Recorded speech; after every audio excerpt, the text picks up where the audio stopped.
YouTube, what's up, man? I'm in Madison, Indiana. I know my quality ain't the best. I'm trying to see about it. Let me see. I might come right here. That might work. I think that's a little bit better. Yeah, man. I ain't got nothing going on. Just wanted to try to be consistent. I had an idea earlier for a topic for a video. What was it called? I don't know. It ain't coming to me right now. But today, man, I be having interesting conversations every day. But lately, man, the conversations have really been revolving around just our condition as a species, man. Like where we at in this world and what we going through as individuals, as a society, and just as being humans. And it's like it's really sad when you sit and you consider how we got to pay for water, and the price of rent is going up and the price of food is going up, but wages are slowly doing whatever, and they're not really doing much of nothing, right? And so inflation is going up, and so it's like we here and we being monitored at all times. We are being forced to do things. Our time isn't being valued. We're being replaced with robots. They run a test on us, without our consent. It's just not good. It's like, at what point, do we decide that something got to change, and then, like, when we decide that something has to change, what is required, in order for, those changes to take place? It's like, I mean, when you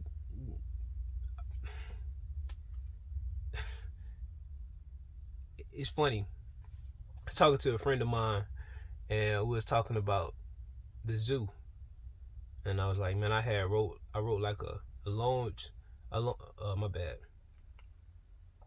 I wrote a long, I don't know, like a paper. I don't want to call it a paragraph, but it was just like I just wrote a body of my feelings. Like, I just got on my phone and I sent the email to the Houston Zoo about the conditions of the animals. Most people say, they don't care about that kind of stuff, but I went and I was moved. I was bothered by me knowing that the animals that's in the zoo supposed to be out free. They supposed to be having their own experience without our interaction, or we're not supposed to know nothing about what they're doing. Like a hippo's supposed to be somewhere in the water, swimming around, eating fish, or whatever they do, eating the vegetation. That's what hippos supposed to do. But instead, we can go to the Busch Gardens and we can watch the hippo swim back and forth, back and forth, back and forth, day in, day out. Or you can go to the aquarium in Tampa and it's an otter and he does the same thing. He just swim back and forth, back and forth. And you think about this, those animals are part of the creation. Like they make up the creation. You know what I'm saying? I guess they make it interesting, because it's different aspects of life. And we have invaded their space and we have took it from them. Now it's a lot of people that are very toxic. They're masculine, but it ain't even really masculine in my opinion, because I think you got to be stable to be masculine. And so a lot of these people are very aggressive, and they macho and they believe in killing everything that walk and breathe, and it's our world, we can do what we want, and the animals have to. It's like, no, bro, It's supposed to be a balance. The scales ain't scaling. Like the scale is like, you know, this is all the wrong that we doing, and this how much good that we doing. And it's like, no, it's supposed to be a balance. I mean, I'm not saying that, you're not gonna have death, but we just ain't doing enough good. So for me, it bothers me. It bothers me a lot to see the animals in those conditions. Growing up, I always loved animals, but to take it from animals, now I'm looking at people. Like I love people too, because I'm a person, and so we in the same conditions as the animals. We in the zoo. It don't look like a zoo, but it's a zoo, and it's like this is what. All right, business. Businesses, when they're created, it is supposed to resemble an individual or a group of individuals. So if you have a corporation, it's going to be like a group of individuals, right? But behind the corporation, the actual EIN number and the name is literally going to be a group of men or women that are going to be in control of what happens or what that corporation does. When you are an individual, it'd be like you have an LLC or a single or a sole proprietor or something like that. But it's like a straw man, right? So the straw man is really I don't know. That's what's being used to play the game. The straw man is being used to play the game, and then we are the stuff in the zoo. Like we the animals in the zoo. And so the people that have the businesses or those businesses, those entities are going to the zoo and they paying to see us. But really and truly, we're paying them. Like we pay them for everything that we do. Your most valuable asset is your time. A lot of people be like, oh man, you gotta get money, you gotta get money, you gotta get money. Be like, do we really just gotta get money, bro? Is it really about getting money? I mean, when you think about it, like I've been out here working since I was 16 years old. So that's 13 years. And there's some people who did a lot better than me with managing money. I've also been through some things. Not that nobody else ain't been through no things, but I just been through what I've been through, I say. And I've made some really good money in my life. You know what I'm saying? So I mean, to what I believe is good money, I don't know. It was 6 figures, right? So okay, when you make this kind of money, at a certain point you get used to it. And so now either you're gonna want more or you're gonna become content. It's just like it's one of the two. You're gonna want more, or you're gonna become content. And for me, it was like, man, you know what? What good is it if you gain the whole world, lose your soul? What's the greatest thing that I have? See, all the money that I had, I done lost it. I got a few assets, but I done lost all the money I done had. I still got my family though, so that's priceless. But what is the real asset? The real asset is time, is not money. And so, man, my bad, y'all. That's the real asset, time. It's not money. So a lot of people, they value money and they don't ever consider time. And it's like time is an illusion, but we're going to use it as a tool. So when you change your relationship with time and you utilize it better, then in return, it can buy you more time. So it's like what you put in is what you get out. You put time into something, then eventually you'll get a return on your investment. Like you'll get way more time. Because you probably make way more money, which frees up more time. So you might make X amount of dollars in a shorter period of time, and it may take somebody a year to make that. You see, you might have done it in a month. So now what you just did, you just brought time. But when people buy time, they don't know what to do with it. So now these people that done brought time, or they done gained time, they're being used as, I don't know, idols, to project an image to a group of people, to mislead them, to guide them, right? And to lead them right into the burning fire. They're going right into the burning fire. and it's it, darkness. Boom. That's what they going at, because they being led, they being misled. But even the people that's being used don't know that they're being misled. And so it's like, it's a game, man. It's a game. It's crazy. We in captivity, and that's just what it is. I mean, whether you see it as that or not, you say, oh, stop crying, or do something about it, or move out of America, or this and that. I don't want to hear none of that. I don't care about none of that. Like, you leave, you move. Like, I'm here. This is where I'm at. I'm thankful for my existence. I'm thankful for my life. That doesn't mean that I have to be content with things that I know is immoral. It's not right. I don't have to be content with it. And it's like, they already watching us, bro. They watching us. We don't know who watching us, but the AI is watching us. So since the AI watching us, what's the point of you trying to keep everything inside? You're trying to keep how you feel inside. You want to keep what you think inside. You're afraid of being seen. But it's truth be told, is like, they can't stop the sun from shining. They can do everything else, but they can't stop the sun from shining. Think about that. So if you can't stop the sun from shining or the moon from rising, then it's like, what power do you really have? What power do you really? You don't have no power. You only have the power that we give you. You see, and so in that sense, we done gave away our life. We done gave away our birthright to being human. We gave it away. Boom. Now the animals we took advantage of, because we could have caught a hippo that didn't want to be a hippo. It was in the wild at first. We could have caught an adult hippo that was pregnant. And so when she had a baby, we probably took her from the mama, and we bottle fed the baby in the house and whatnot. So now, boom, look at that. You see that? You see the psychology switch? Now here you go. The game being played.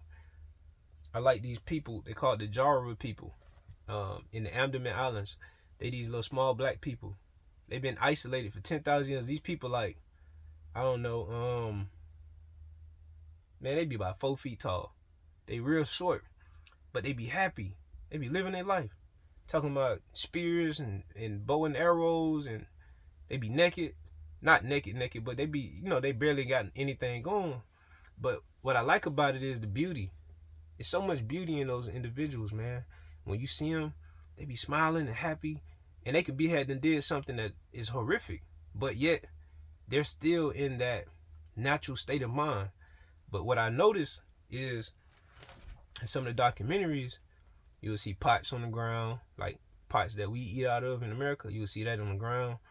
You will see them wearing shirts, and then you will see like little huts and buckets, and then they start looking dirty, and it started looking like a third world country. So they go from being in nature, being free, to happy. They was happy. They knew how to survive.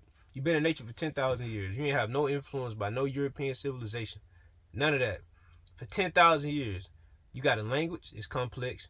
You got a way of life. Y'all know how to make babies.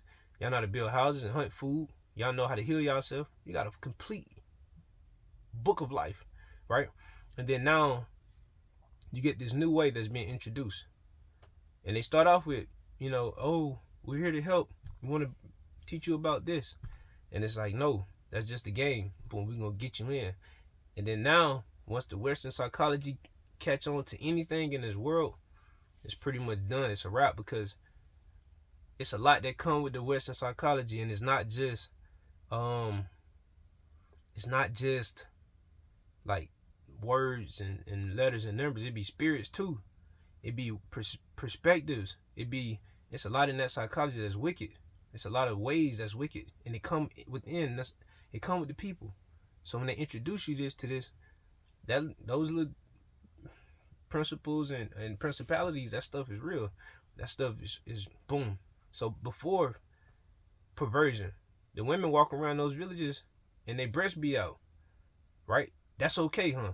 Yeah, in that village, that's okay. It's not perverted.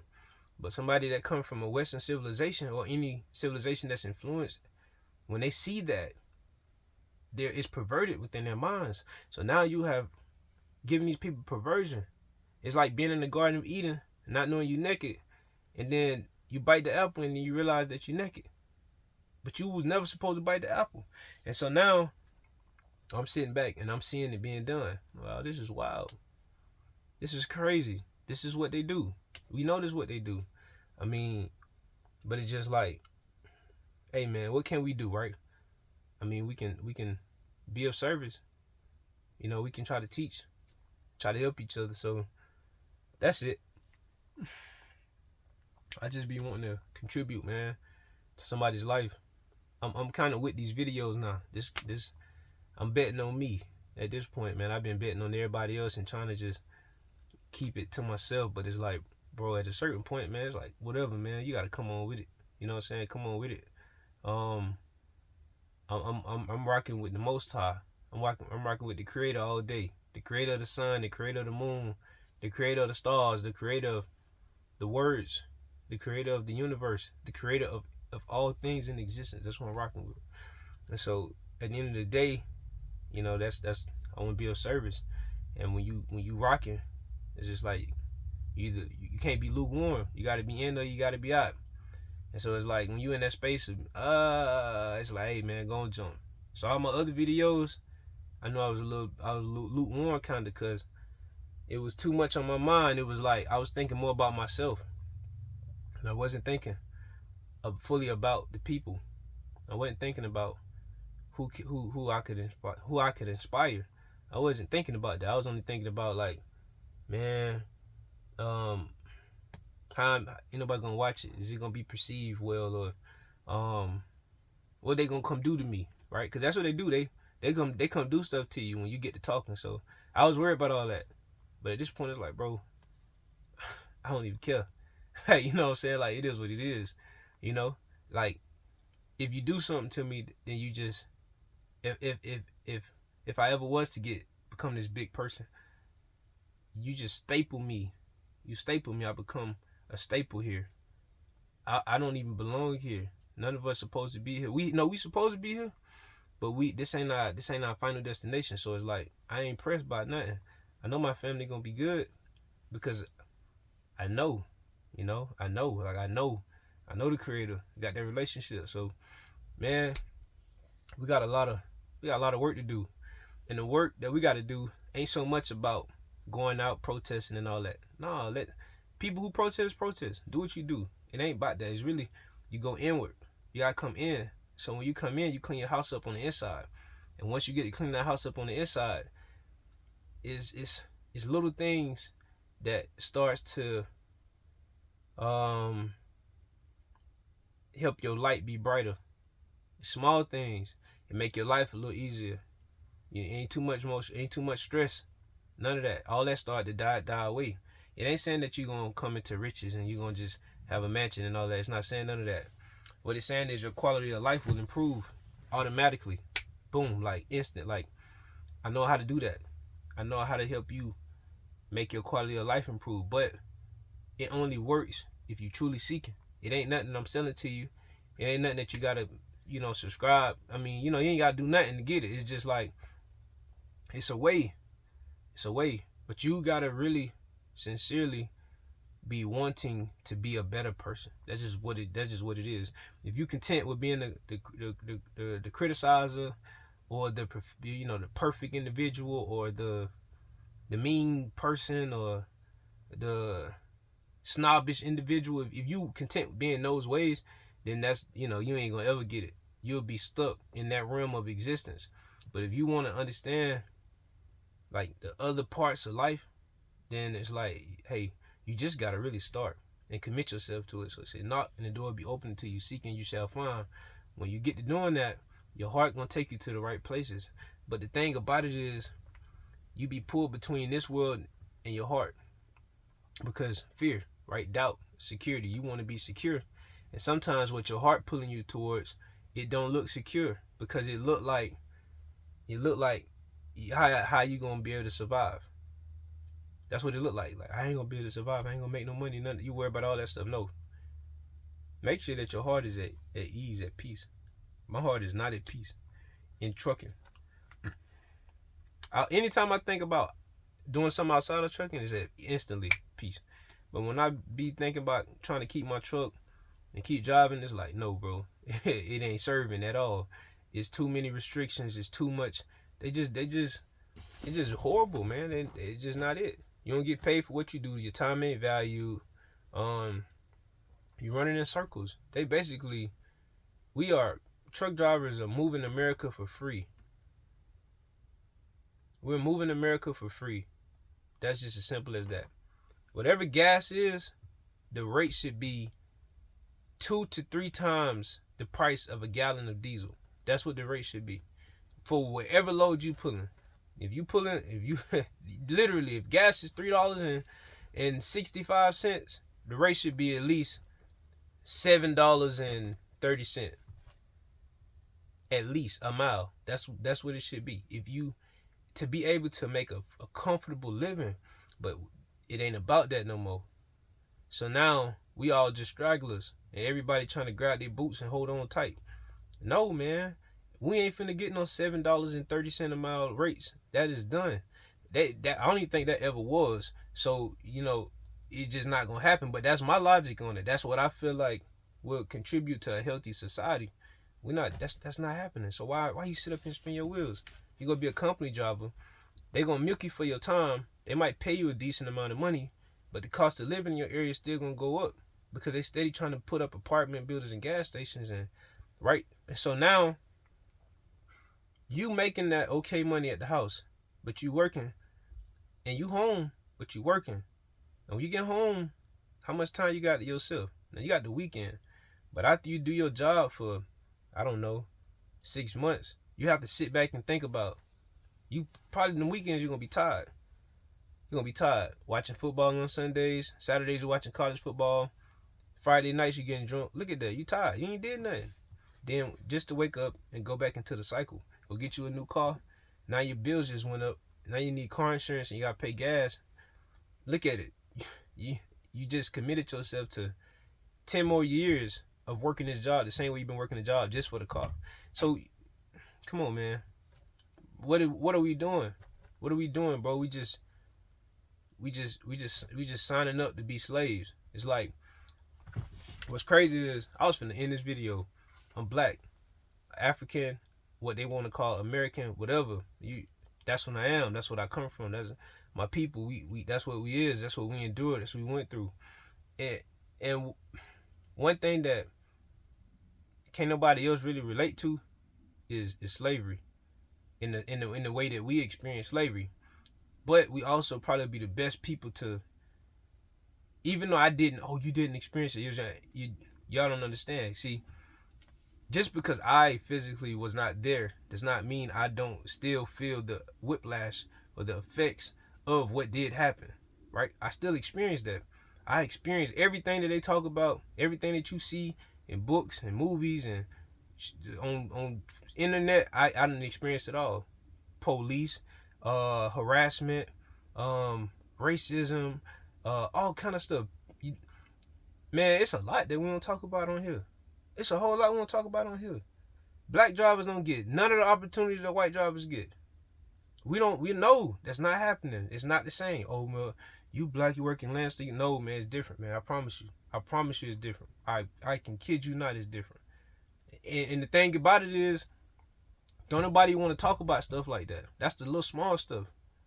But it's like, even white, black, Indian, don't matter. We all in the same boat because we all are underneath this one corporation. We all are in the. So if we fighting amongst each other, we idiots. We're dumb. We ignorant. We ain't gonna ever get nowhere. It's just realizing that the corporations got us in this place where none of us we don't really got time to live, man. We ain't got nothing but time to work. It's mapped out so perfect, bro. Take up all your time. Have you in your feelings and emotions. You can't help somebody. I had a truck driver the other day. I got him on truck. Hey, man, where we check in at? First thing he come up, you must not be able to read. Like, bro, like, all right, dude. This is an old white man. All right, dude. So, oh man, I got out of the truck. Cause he didn't say that initially. Initially, he kept throwing his hand down. And I'm like, why you throwing his hand down? What's up with him? But I was trying to figure out, what's going on. I seen him. I had to put a little hard hat on. Cause, when I read my email, it's like, drivers wear your PPE. But then when I see him, like, okay, he ain't got this on. Now I'm going to go check in. He going to go check in.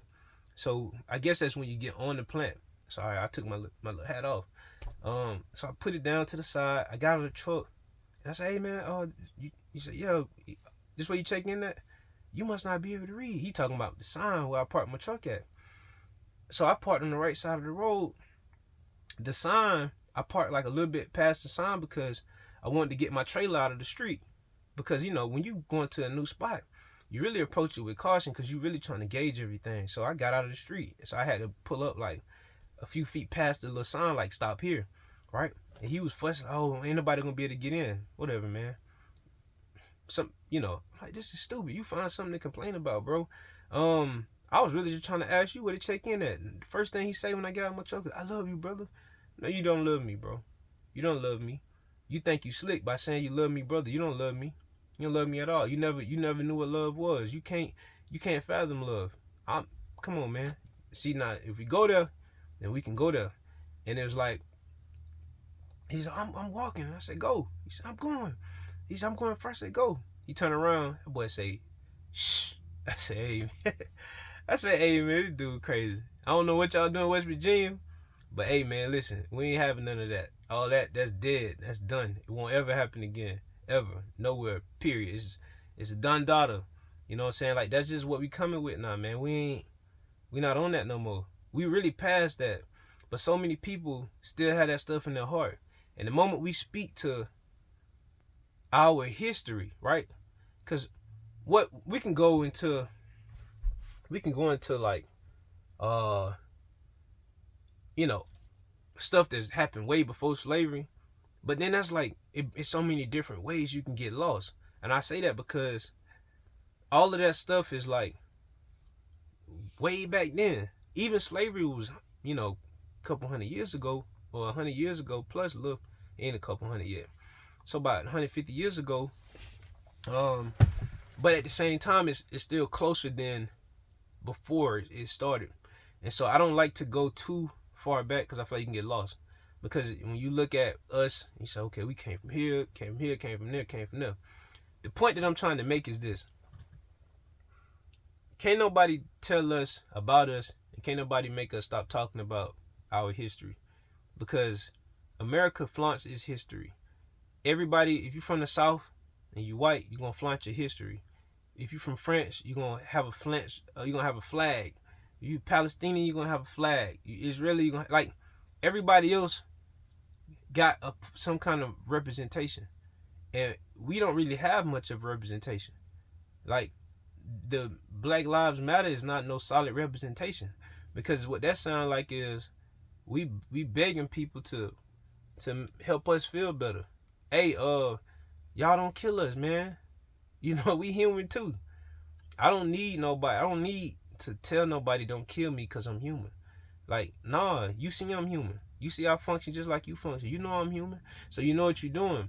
And so if I got to tell you that my life matters, then what does that say about you? And what does it say about me? Right? And so it's like, I'm not in it for that. I don't care about none of that. Like, this is what it is. We gonna get straight to real life. Because so many people don't live in the real world. They live in ideas and opinions. Like, that dude, "I love you, brother." You don't love me. You know you don't love me. And you know that your whole energy towards me, you know where it's coming from. And I knew what he wanted me to do. It was all the cameras around, it was everything. I'm not doing what you want me to do. I'm not going to give you what you expect. See, you was expecting me to be aggressive. That's why you said, "I love you, brother," because you thought that I was hopping out of my truck to come at you aggressively. So your intentions was already wrong. When I heard that, I'm like, he on that bull. But you don't understand how to, you see, mine go way past all that. When you turned around and did that, somebody else probably would have lost it. Short temper. Nope, you ain't do nothing. You touch me. You put your hands on me. I don't care about none of that. What you do. So we get to the window. I say, "You know what?" I say, you don't know love. You don't know grace. You don't know peace. You don't know compassion to understand. You know none of those things. You've been alive all these years and you ain't learned nothing. 60 years. At least 60 years, you ain't learned nothing. Absolutely nothing. That's a waste of sperm, dude. You a waste. What you doing? You tripping. You wasting your life picking at things that does not matter. How far? Where I parked at? This is my first time at this place. Where I parked at, bro? Come on, dude. Like, that's really crazy. Whatever, man. You didn't even consider the fact as a driver, man. Oh yeah, he was trying to probably get his trailer out of the road. That didn't even cross your mind. See, you had hate in your heart. You didn't have no love in your heart. So it's the world we live in, though, and we keep on living in it. We just keep on, and we try our hardest every day and don't get acknowledged. It's like, bro, whatever, man. Flip it upside down. Flip it over. Throw the whole thing away. Throw it away. Or leave now. Get your passports and go. Why do I even have to get a fucking passport? What I gotta get a passport for, bro? Think about that. Oh, that's just so they can keep up with you and they know who you belong to. You still ain't understood what I'm saying to you. We gotta get a passport. That's what we gotta get. We gotta get a passport, man. Come on, man. Why you can't just get on a plane and go somewhere? Oh, well, cause they won't know. I mean, come on, man. What's separating us? What's separating Mexico from America? Nothing. Ain't nothing separating us but ideas. So then we exist within that, and that's what they got us at. And you know how you herd cows, and you want some cows to go this way, you want some cows to go that way. Sometimes you pull in the fences, and you direct the cows. And if somebody come on the other side and push, you can start isolating the cows. That's what they doing to us. Well, that's what's being done to us. Whoever they is, that's what it is. YouTube, all that, it's all a part of it, man. But, since it's here, why not, right? I guess. Hey, man, this is what y'all can expect from me from now on. So I just wanted to tap in with y'all. Y'all take it easy. Do what you want to do with any of the buttons. If you would like it, that'd be nice. But everything else, you do what you want. Comment would be nice too. But that's it. I ain't gonna solicitate to y'all no more, man. Y'all have a good night.